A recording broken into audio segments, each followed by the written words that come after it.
నమస్కారం ఘంటారావానికి స్వాగతం. ముందుగా ప్రధానాంశాలు. రాష్ట్ర అవతరణ వేడుకలకు కేంద్ర ఎన్నికల సంఘం అనుమతి. పరేడ్ గ్రౌండ్లో నిర్వహణకు సర్కారు సన్నాహాలు.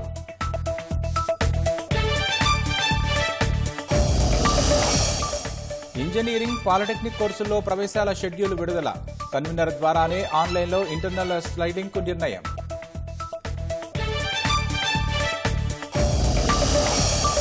పచ్చగా ఉన్న రాష్ట్రంలో హత్య రాజకీయాలు చేస్తున్నారన్న భారాస. ఎమ్మెల్సీ ఎన్నికలో ఓడిస్తేనే కాంగ్రెస్కు కనువిప్పు కలుగుతుందని వెల్లడి.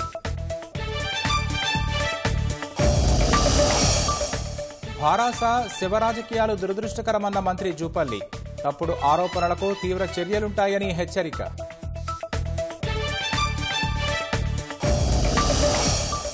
జూన్ 30 వరకు వీఐపీ బ్రేక్ దర్శనాలు రద్దు చేసిన తిథిదే. భక్తుల రద్దీ అధికమవుతున్న నేపథ్యంలో నిర్ణయం.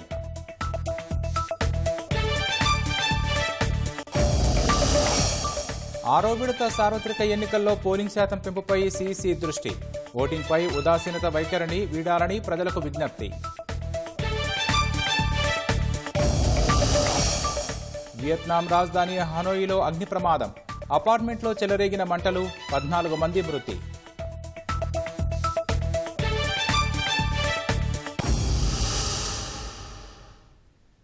రాష్ట్ర అవతరణ వేడుకలు నిర్వహించేందుకు ప్రభుత్వానికి కేంద్ర ఎన్నికల కమిషన్ అనుమతినిచ్చింది. సీసీ అనుమతితో జూన్ 2న సికింద్రాబాద్ పరేడ్ మైదానంలో రాష్ట్ర ఆవిర్భావ వేడుకలు నిర్వహించాలని ప్రభుత్వం నిర్ణయించింది.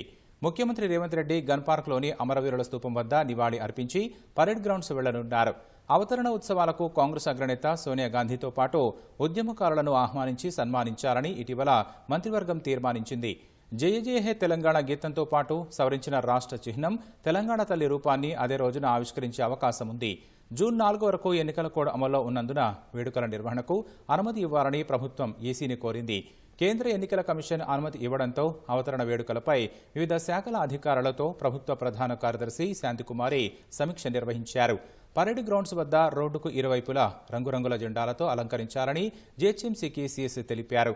సభా ప్రాంగణం పరిసరాల్లో పారిశుద్ధ్య నిర్వహణ, తాగునీటి వసతి, భద్రత, పార్కింగ్, షామియానాలు, బారికేడింగ్ ఆటంకం లేకుండా విద్యుత్ సరఫరా ఏర్పాట్లు చేయాలని ఆదేశించారు. పండుగ వాతావరణాన్ని తలపించేలా కళాకారులతో ప్రదర్శనలు ఏర్పాటు చేయాలని సాంస్కృతిక శాఖను ప్రభుత్వ ప్రధాన కార్యదర్శి ఆదేశించారు. రాష్ట్రంలోని ఇంజనీరింగ్ కళాశాలల్లో ప్రవేశాలకు కౌన్సిలింగ్ షెడ్యూల్ విడుదలైంది. జూన్ 27 నుంచి ఇంజనీరింగ్ కళాశాలల్లో ప్రవేశాల ప్రక్రియ ప్రారంభం కానుండగా జూన్ 30 నుంచి తొలి విడత వెబ్ ఆప్షన్లకు అవకాశం కల్పించారు. జూలై 12న మొదటి విడత సీట్లు కేటాయించనున్నారు. జూలై 19 నుంచి ఇంజనీరింగ్ రెండో విడత కౌన్సిలింగ్ జరగనుండగా జూలై 24న రెండో విడత సీట్లు కేటాయించనున్నారు. జూలై 30 నుంచి ఇంజనీరింగ్ తుది విడత కౌన్సిలింగ్ ప్రారంభం కానుండగా ఆగస్టు 5న తుది విడత ఇంజనీరింగ్ సీట్ల కేటాయించనున్నారు. మొత్తం 3 విడతల్లో ప్రవేశాల ప్రక్రియను నిర్వహించనున్నారు. విద్యార్థులు తమకు అడ్మిషన్ దొరికిన కళాశాలలోనే కోర్సులు మార్చుకునేందుకు ఉద్దేశించిన ఇంటర్నల్ స్లైడింగ్ను ఈసారి కన్వీనర్ ద్వారా చేపట్టనున్నట్లు తెలిపింది. ఆగస్టు 12 నుంచి ఇంటర్నల్ స్లైడింగ్ ప్రక్రియ ప్రారంభం కానుండగా ఆగస్టు 16న ఇంటర్నల్ స్లైడింగ్ సీట్లు కేటాయించనున్నారు. ఆగస్టు 17న స్పాట్ అడ్మిషన్లకు మార్గదర్శకాలు విడుదల చేయనున్నారు. రాష్ట్రంలోని పాలిటెక్నిక్ కళాశాలలో ప్రవేశాలకు షెడ్యూల్ విడుదలైంది. ఈ ప్రక్రియ జూన్ 20న మొదలై జూలై 24న ముగుస్తుంది. తొలి విడత సీట్ల కేటాయింపు జూన్ 30, రెండో విడత సీట్ల కేటాయింపు జూలై 13న ఉంటుంది. హైదరాబాద్ రాజనగర్లోని ఆచార్య జయశంకర్ వ్యవసాయ విశ్వవిద్యాలయంలో విత్తన మేళా సందడిగా సాగుతోంది. ఖరీఫ్ సీజన్ పురస్కరించుకొని రాజేంద్రనగర్, జగిత్యాల, పాలెం ప్రాంతీయ వ్యవసాయ పరిశోధనా స్థానాలు, కృషి విజ్ఞాన కేంద్రాల్లోనూ విత్తన మేళా నిర్వహిస్తున్నారు. వానాకాలం సాగు కోసం నాణ్యమైన విత్తనాలు కొనుగోలు చేసేందుకు రైతులు భారీగా తరలివచ్చారు. పత్తి మినహా అన్ని ఆహార పంట విత్తనాలను నిర్వాహకులు అందుబాటులో ఉంచారు. రాజేంద్రనగర్లో విత్తన మేళాను రాష్ట్ర ప్రణాళిక సంఘం ఉపాధ్యక్షుడు చిన్నారెడ్డి సందర్శించారు. వ్యవసాయ కళాశాల ఆచార్యులు, శాస్త్రవేత్తలతో మాట్లాడారు. రాష్ట్రంలో వ్యవసాయంపై మక్కువ పెరుగుతోందని, యువత, విశ్రాంత ఉద్యోగులు సైతం ముందుకొచ్చి అద్భుతాలు సృష్టిస్తున్నారని చిన్నారెడ్డి హర్షం వ్యక్తం చేశారు. నేను కూడా అనుకోలేదు ఇంత పెద్ద స్పందన రైతుల నుంచి ఉంటుందని. చాలా పెద్ద ఎత్తున రైతుల స్పందన ఉంది. అంటే వ్యవసాయం పట్ల ఈరోజు ట్రెడిషనల్ వ్యవసాయదారులే కాకుండా ఉద్యోగాల నుంచి రిటైర్మెంట్ అయినటువంటి వాళ్ళు, దాని తర్వాత చదువుకున్నటువంటి వాళ్ళు, యువత కూడా బాగా అట్రాక్ట్ అవుతా ఉన్నారు.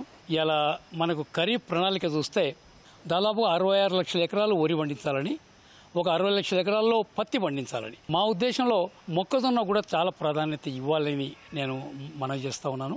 గతంలో చాలా పెద్ద పంట మొక్కజొన్న, మంచి పంట కూడా. మనం ఎంత సారం పెడితే అంత పంట వస్తుంది. రోగాలు తక్కువ ఉంటాయి, యాజమాన్యం తక్కువ, నీటి వసతి మాత్రం తప్పకుండా ఉండాలి. జొన్నకైతే నీటి వసతి తక్కువ ఉన్నా కూడా ఇబ్బంది కాదు, కానీ దీనికి మాత్రం కావాలి. అందుకని మేము కూడా రాష్ట్ర ప్రభుత్వంలో మాట్లాడుకున్నాం, మొక్కజొన్నకు ప్రాధాన్యత ఇవ్వాలి, విత్తనాలు అందుబాటులో పెట్టాలి. రేపు రైతుల నుంచి కొనడానికి కూడా ఆ ధాన్య సేకరణ విషయంలో కూడా మనం వడ్లే మాదిరిగా ఉంటున్నామో మొక్కజొన్నలు కూడా కొనాలి అనే మాట కూడా చెప్పుకోవడం జరిగింది. వడ్లకు 500 రూపాయల బోనస్ ఇచ్చే వరకు వదిలిపెట్టేది లేదని మాజీ మంత్రి హరీష్ రావు స్పష్టం చేశారు. అన్ని రకాల వడ్లకు బోనస్ ఇవ్వాలని రైతులు డిమాండ్ చేస్తున్నారన్న హరీష్, సన్నానికి ప్రోత్సహించేందుకే దొడ్డు రకాలకు ఇస్తున్నామంటూ రాష్ట్ర ప్రభుత్వం చెప్పడం హాస్యాస్పదంగా ఉందని విమర్శించారు. రైతుల విషయంలో ఒక్కో మంత్రి ఒక్కో రీతిలో మాట్లాడుతున్నారని ఖమ్మం జిల్లా తల్లాడ మండలం నూతనకల్లో క్రాప్ హాలిడే ప్రకటించిన కర్షకులను హరీష్ రావు కలిశారు. జూలైలో జరిగే శాసనసభ బడ్జెట్ సమావేశాల్లో చలో అసెంబ్లీకి పిలుపునిస్తున్నామని హరీష్ రావు వెల్లడించారు. పూటకో మంత్రి రోజుకో తీరుగా మాట్లాడుతూ ఉన్నారు. ఒక మంత్రి గారేమో సన్నాలకే బోనస్ అంటాడు, ఇంకొక మంత్రి గారేమో సన్నాలతో ప్రారంభిస్తున్నాం, భవిష్యత్తులో దొడ్డుకు చూస్తా అంటాడు. ఇంకో మంత్రి అంటాడు మేము దొడ్డువడ్లకు ఇయ్యమని చెప్పలేదు కదా అంటాడు. సన్నాలకు మాత్రమే ఇస్తామని చెప్పడం అంటే దొడ్డు వడ్లకు ఎగ్గొట్టినట్టా కాదా? ఇచ్చినామంటే అన్ని వడ్లకు 500 బోనస్ ఇస్తామని చెప్పాలి. ఎలక్షన్ మేనిఫెస్టోలోనేమో వడ్లకు బోనస్ అన్నారు. ఇప్పుడు నిజంగా బోనస్ ఇవ్వండి అంటే సన్నాలకు ఇస్తామని సన్నాయి నొక్కులు నొక్కుతున్నారు. ఒకవైపు నీళ్లు చక్కగా ఇయ్యరు, మీరు కరెంటు చక్కగా ఇయ్యరు, సన్నాలు బండి ఇవ్వమని మాట్లాడుతూ ఉన్నారు. అంటే వీళ్ళకి 6 నెలల్లోనే అహంకారం నెత్తికెక్కింది. ఈ అహంకారాన్ని దించాల్సిన అవసరం ఉంది. ఈ కాంగ్రెస్ పార్టీ హామీలు అమలు చేసేదాకా కూడా మేము వదిలిపెట్టాం. పూర్తి స్థాయి బడ్జెట్ సమావేశాలు జూలై నెలలో జరగబోతా ఉన్నాయి. ఆ టైంలో రాష్ట్ర వ్యాప్తంగా ఉన్న రైతులు చలో అసెంబ్లీ కార్యక్రమానికి ఇలా పిలుపునిస్తామని చెప్తా ఉన్నారు. రైతులంతా అసెంబ్లీ ముట్టడిస్తారు. అసెంబ్లీలో ఈ ప్రభుత్వం సంగతి తేలుస్తాం. గట్టిగా ఈ ప్రభుత్వం మీద ఒత్తిడి పెంచి అన్ని రకాల వడ్లకు 500 బోనస్ ఇచ్చేదాకా ఇడిచిపెట్టాం. వరంగల్, ఖమ్మం, నల్గొండ పట్టభద్రుల ఎమ్మెల్సీ ఉప ఎన్నిక ప్రచారానికి మరో రోజు గడువు మాత్రమే ఉండడంతో ఆయా పార్టీలు జోరు పెంచాయి. 3 ఉమ్మడి జిల్లాల్లో ప్రధాన పార్టీల నేతలు సుడిగాలి పర్యటనలతో విస్తృతంగా తిరుగుతున్నారు. సన్నాహక భేటీలతో పట్టభద్రులను ఆకట్టుకునే పనిలో అభ్యర్థులు నిమగ్నమయ్యారు. నిరుద్యోగ, ఉద్యోగ, పట్టభద్రుల సమస్యలపై పోరాడే వ్యక్తులను ఎమ్మెల్సీగా ఎన్నుకోవాలంటూ అభ్యర్థిస్తున్నారు. వరంగల్, ఖమ్మం, నల్గొండ పట్టభద్రుల ఉప ఎన్నిక ప్రచారం పతాక స్థాయికి చేరింది. మరో రోజు గడువు మాత్రమే ఉండటంతో అభ్యర్థులు, నాయకులు జిల్లాలను చుట్టేస్తున్నారు. కాంగ్రెస్ కు ప్రజలు దేవుళ్లైతే కేసీఆర్ కు, ఆయన కుటుంబానికి మాత్రం బానిసలని పట్టభద్రుల ఎమ్మెల్సీ కాంగ్రెస్ పార్టీ అభ్యర్థి తీన్మార్ మల్లన్న విమర్శించారు. హన్మకొండలో జరిగిన ఆత్మీయ సమావేశంలో పాల్గొన్న ఆయన ఓటు ద్వారా పట్టభద్రులు భారాసాకు బుద్ధి చెప్పాలని కోరారు. వాళ్ళు బానిస లెక్క కనిపిస్తూ ఉంటారు, కానీ కాంగ్రెస్ పార్టీకి తీన్మార్ మల్లన్నకు ప్రజలంటే దేవుళ్ళ లెక్క కనిపిస్తారు, ప్రజలంటే ఓటర్ల లెక్క కనిపిస్తారు. వాళ్లకు మాకున్నటువంటి తేడా గది. ఇప్పుడు ఉప ఎన్నికలు ఎందుకు వచ్చినాయో నువ్వు చెప్పు. టీఆర్ఎస్ పార్టీ మాకి పదవి వద్దని, మేం పట్టభద్రులతో మాకు సంబంధం లేదని ఆ తట్ట నడి బజార్ల దించిపోతే వచ్చింది కదా. కేటీ రామారావు ఏమంటాడు? బిట్స్ పిలానీలో చదివినట్టు వాళ్ళ అభ్యర్థి. నేనేమో జేఎన్టీయు, ఉస్మానియా యూనివర్సిటీ, కాకతీయలో చదువుకున్న వాళ్ళం పల్లిబటానికి అన్నమాట. ఏ విద్యార్థులైతే తమ ప్రాణాలు పణంగా పెట్టి కొట్లాని యూనివర్సిటీలు ఉన్నాయో వాళ్ళని పల్లిబటానికి అంటావా? ఎంత అహంకారం, ఎంత పొగరబోత్తనం నీకు. ఖమ్మం జిల్లా సత్తుపల్లి పట్టభద్రుల ఆత్మీయ సమావేశంలో పాల్గొన్న మాజీ మంత్రి హరీష్ రావు 6 నెలల్లోనే కాంగ్రెస్ నిజస్వరూపం బయటపడిందని విమర్శించారు. 6 గ్యారంటీలు అమలయ్యేలా ప్రభుత్వంపై ఒత్తిడి పెంచాలంటే పట్టభద్రులు భారాసాకే పట్టం కట్టాలని కోరారు. 6 నెలల్లో ఉద్యోగ నోటిఫికేషన్, నిరుద్యోగ భృతి హామీలను తుంగలో తొక్కారని ఆక్షేపించారు. హైదరాబాద్ ను కేంద్రపాలిత ప్రాంతం చేయాలని భాజపా కుట్ర పన్నుతోందని హరీష్ రావు ఆరోపించారు. 6 నెలల్లోనే కాంగ్రెస్ పార్టీ దాని మోసాలన్నీ కూడా బట్ట బయలైనాయి. అందరినీ మోసం చేసింది. ఒక్క హామీ అయినా నిలబెట్టిందా మీరు ఆలోచించండి. 6 అయినాయట. 5 అయినాయా? బిడ్డ నువ్వు అమలు చేయలేదు కనుకనే నేను ఓడగొట్టినమని వాళ్ళ కళ్ళు తెరిపించాల్సిన అవసరం ఉంది. ఒక్క ఉద్యోగ నోటిఫికేషన్ ఇచ్చారా? 6 నెలలైనా ఏమైంది మీ జాబ్ క్యాలెండర్ అని అడుగుతా ఉన్నా. రేపు కాంగ్రెస్ మెడలు వంచి ఆ నిరుద్యోగ భృతి వచ్చే విధంగా మేము ప్రయత్నం చేస్తాం.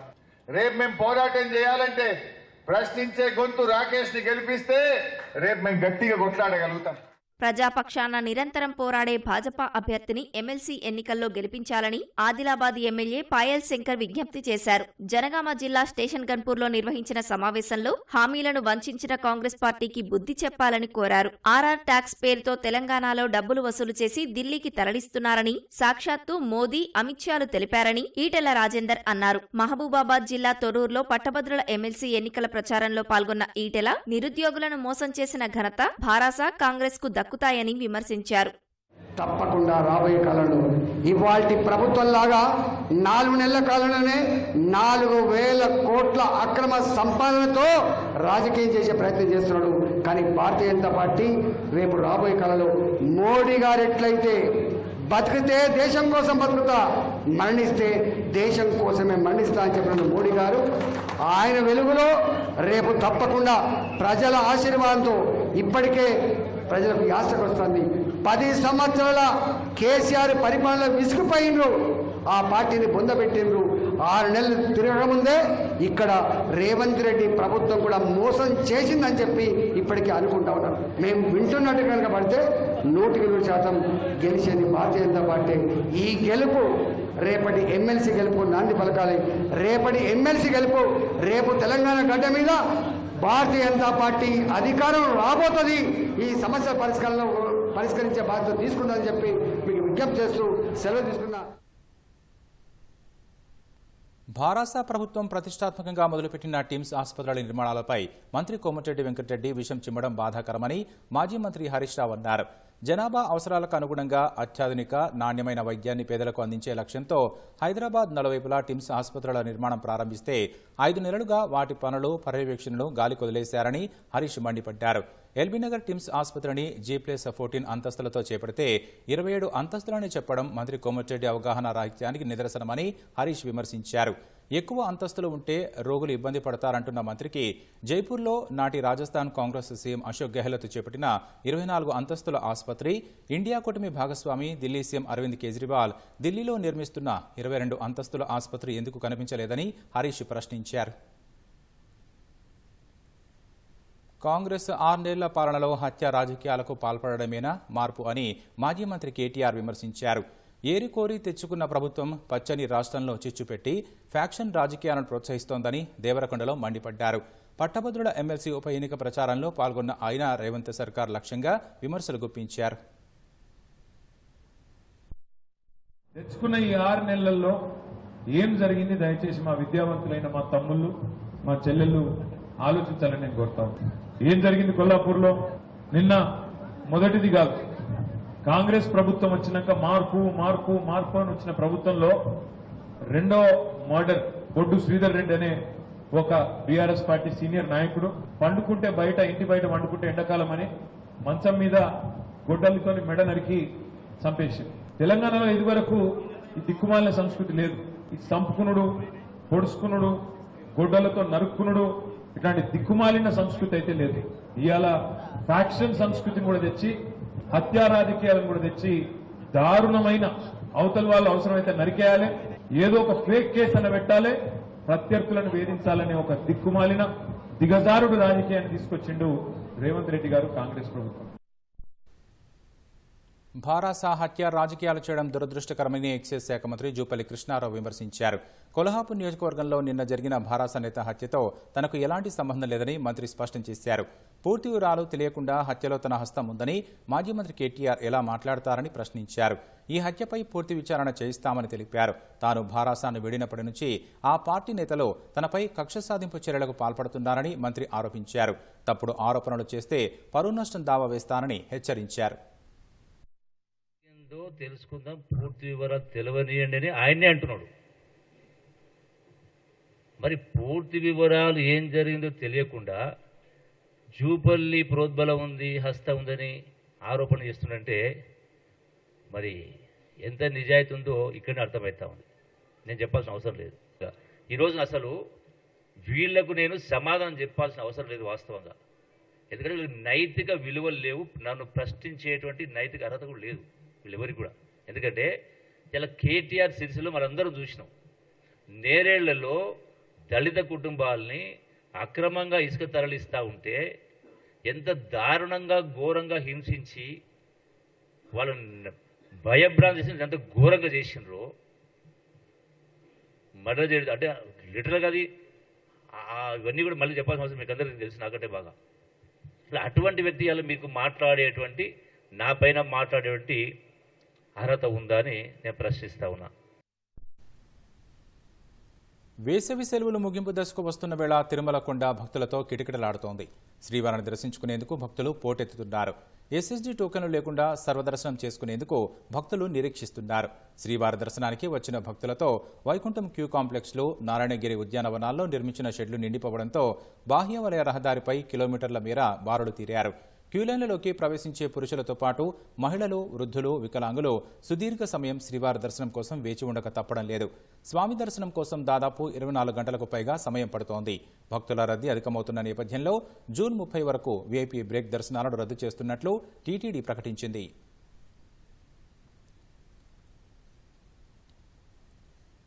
సార్వత్రిక ఎన్నికల్లో 6వ విడత పోలింగ్కు సర్వం సిద్ధమైంది. శనివారం 6 రాష్ట్రాలు, 2 కేంద్రపాలిత ప్రాంతాల్లోని 58 స్థానాల్లో ఎన్నికలు జరగనున్నాయి.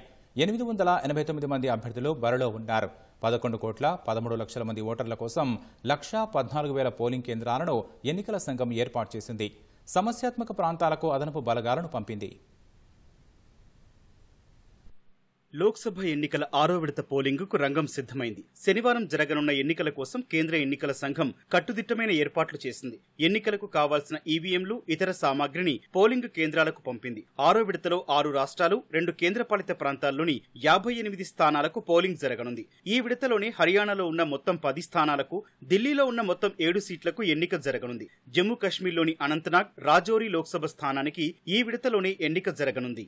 హర్యానాలోని 10 లోక్సభ స్థానాల్లో 223 మంది అభ్యర్థులు పోటీ చేస్తున్నారు. 2 కోట్లకు పైగా ఓటర్లు తమ ఓటు హక్కు వినియోగించుకోనున్నారు. ఉదయం 7 గంటల నుంచి సాయంత్రం 6 వరకు పోలింగ్ జరగనుంది. 20,031 పోలింగ్ కేంద్రాలను ఎన్నికల సంఘం ఏర్పాటు చేసింది. 35,000 మంది పోలీసులు, 112 కంపెనీలకు చెందిన పారామిలిటరీ దళాలను రంగంలోకి దించింది. సీఎం నాయబ్ సింగ్ సైని కర్నాల్ అసెంబ్లీ ఉప ఎన్నిక బరిలో ఉన్నారు. ఈసారి కర్నాల్ లోక్సభ స్థానంలో భాజపా తరపున మాజీ సీఎం మనోహర్ లాల్ ఖట్టర్ బరిలో ఉన్నారు. గురుగ్రామ్ లో హ్యాట్రిక్ కోసం మరోసారి భాజపా నేత రావ్ ఇందర్జీత్ సింగ్ రంగంలోకి దిగారు. ఆయనకు పోటీగా కాంగ్రెస్ తరపున బాలీవుడ్ సీనియర్ నటుడు రాజ్ బబ్బర్ బరిలో నిలిచారు. కురుక్షేత్ర లోక్సభ స్థానంలో ఈసారి భాజపా తరపున నవీన్ జిందాల్ పోటీ చేస్తున్నారు. రోహ్తక్ లో కాంగ్రెస్ నుంచి దీపేంద్ర హుడా, భాజపా నుంచి అరవింద్ కుమార్ శర్మ పోటీలో ఉన్నారు.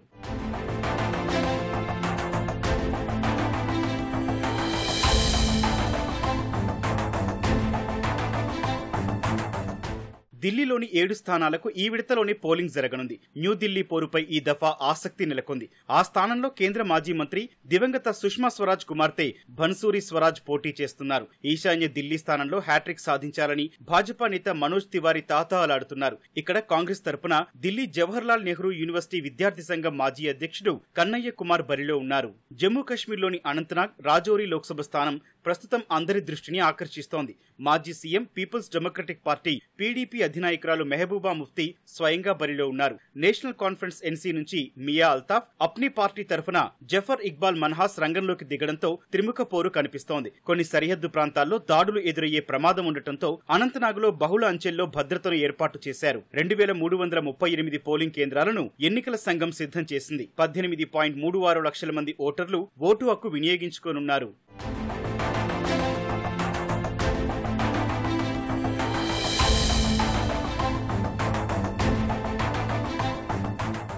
బీహార్లోని 8 స్థానాల్లో 6వ విడతలో పోలింగ్ జరగనుంది. 6వ విడతలో ఒడిశాలోని 6 లోక్సభ స్థానాలతో పాటు 42 అసెంబ్లీ సీట్లకు పోలింగ్ జరగనుంది. చాలా స్థానాల్లో భాజపా, బీజేడీ మధ్య పోటీ నెలకొంది. సంబల్పూర్ నుంచి కేంద్ర మంత్రి ధర్మేంద్ర ప్రధాన్ బరిలో ఉన్నారు. పూరీ స్థానంలో గత 2 ఎన్నికల్లో బీజేడీ గెలిచింది. ఈసారి సిట్టింగ్ ఎంపీ కాకుండా అరూప్ పట్నాయక్ కు ఆ పార్టీ టికెట్ ఇచ్చింది. భాజపా నుంచి సంబిత్ పాత్ర బరిలో ఉన్నారు. ఉత్తరప్రదేశ్ లో ఈ దఫా 14 లోక్సభ స్థానాలతో పాటు బలరాంపూర్లోని గైసారి అసెంబ్లీ స్థానం ఉప ఎన్నిక శనివారం జరగనుంది. 162 మంది అభ్యర్థులు 14 లోక్సభ స్థానాల బరిలో ఉన్నారు. గైసారి అసెంబ్లీ స్థానంలో 7 పోటీలో ఉన్నారు. యూపీలోని మొత్తం 80 లోక్సభ స్థానాల్లో 53 చోట్ల ఇప్పటికే పోలింగ్ పూర్తయింది. ఈ విడతలో 14, చివరి విడతలో మిగిలిన 13 చోట్ల ఎన్నిక జరగనుంది. సుల్తాన్పూర్లో సిట్టింగ్ ఎంపీ భాజపా అభ్యర్థి మేనకా గాంధీ, సమాజ్వాదీ పార్టీ అభ్యర్థి రామ్ భువల్ నిషాద్ మధ్య పోరు నెలకొంది.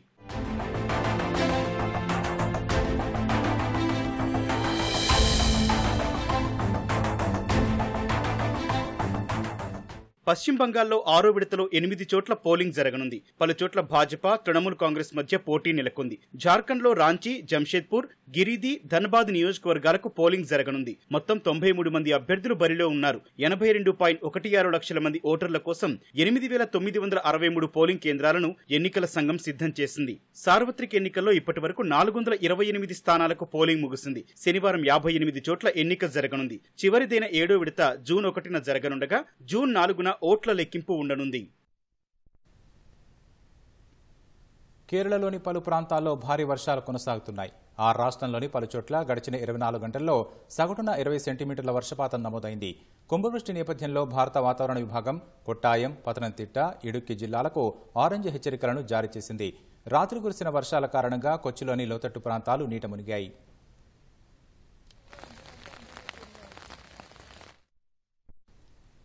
వియత్నాం రాజధాని హనోయిలోని ఓ చిన్న అపార్ట్మెంట్లో భారీ అగ్ని ప్రమాదం జరిగింది. ఈ ఘటనలో 14 మంది మృతి చెందగా 3కి గాయాలయ్యాయి. గురువారం రాత్రి 12 గంటలకు అగ్ని ప్రమాదం జరిగినట్లు ఆ దేశ మీడియా పేర్కొంది. చాలా పేలుళ్లతో మంటలు చెలరేగినట్లు వెల్లడించింది. పేలుడు ధాటికి భవనంలోని కొన్ని గదులు ధ్వంసమయ్యాయని తెలిపింది. సమాచారం అందుకున్న అగ్నిమాపక సిబ్బంది మంటల్లో చిక్కుకున్న వారిని రక్షించారు. సుమారు గంటపాటు శ్రమించి అగ్నికీలలను అదుపు చేశారు. ప్రమాదానికి గల కారణాలు తెలియాల్సి ఉందని వివరించారు.